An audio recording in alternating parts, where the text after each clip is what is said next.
పురాణాల ప్రకారం ఆ రోజున దంపతులు కలిస్తే ఎలాంటి పిల్లలు పుడతారో తెలుసా? పెళ్లి తర్వాత జరిగే కార్యక్రమాలకు సైతం శుభగడియలు చూస్తారు.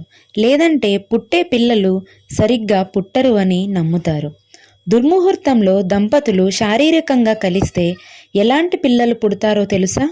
మన హిందూ సాంప్రదాయం పురాణాల ప్రకారం మన పెద్దలు ప్రతి విషయంలోనూ చాలా జాగ్రత్తలు తీసుకుంటారు. ఏ శుభకార్యమైనా మంచి ముహూర్తంలోనే జరగాలి అని అనుకుంటారు. పెళ్లి తర్వాత జరిగే కార్యక్రమాలకు సైతం శుభగడియలు చూస్తారు. లేదంటే పుట్టే పిల్లలు సరిగ్గా పుట్టరు అని నమ్ముతారు. దుర్ముహూర్తంలో దంపతులు శారీరకంగా కలిస్తే ఎలాంటి పిల్లలు పుడతారో తెలుసా?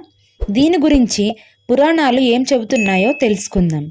బ్రాహ్మ వైవర్త పురాణంలో ప్రతి స్త్రీ పురుషులు పాటించవలసిన కొన్ని నియమాలు ఉంటాయి.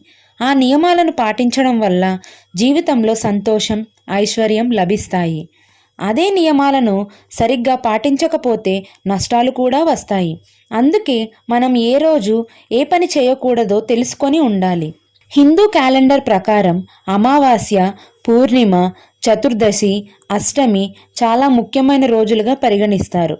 ఈ తేదీలన్నీ ప్రతీ నెల వస్తాయి. ఈ రోజున స్త్రీ పురుషులిద్దరూ బ్రహ్మచర్య పాటించాలి. అలాగే ఆయిల్ మసాజ్ కూడా చేయకూడదు.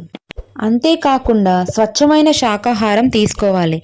ముఖ్యంగా దంపతులు ఈ రోజుల్లో శారీరక కలయికకు దూరంగా ఉండాలి. ఆ రోజుల్లో కలయిక దంపతులకు నష్టాన్ని తెస్తుంది.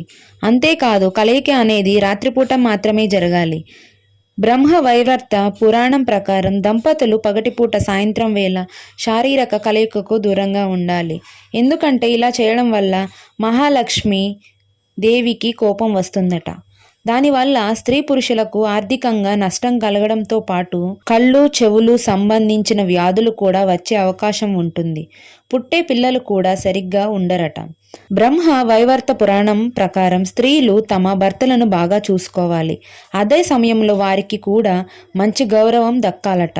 స్త్రీలు తమ భర్తలను గౌరవించకపోతే, మానసికంగా వేధిస్తే జంతువులు, పక్షులు లక్షణాలు ఉన్న పిల్లలు పుడతారట. పురుషులు ఎప్పుడు ఇతర స్త్రీలను చిన్న చూపు చూడకూడదు. అలాగే భార్యను అవమానిస్తే ఆ వ్యక్తి జీవితంలో పేదరికంలో మగ్గిపోతుందట. దీంతో పాటు ఆర్థిక సమస్యలు ఎదుర్కోవాల్సి వస్తుంది.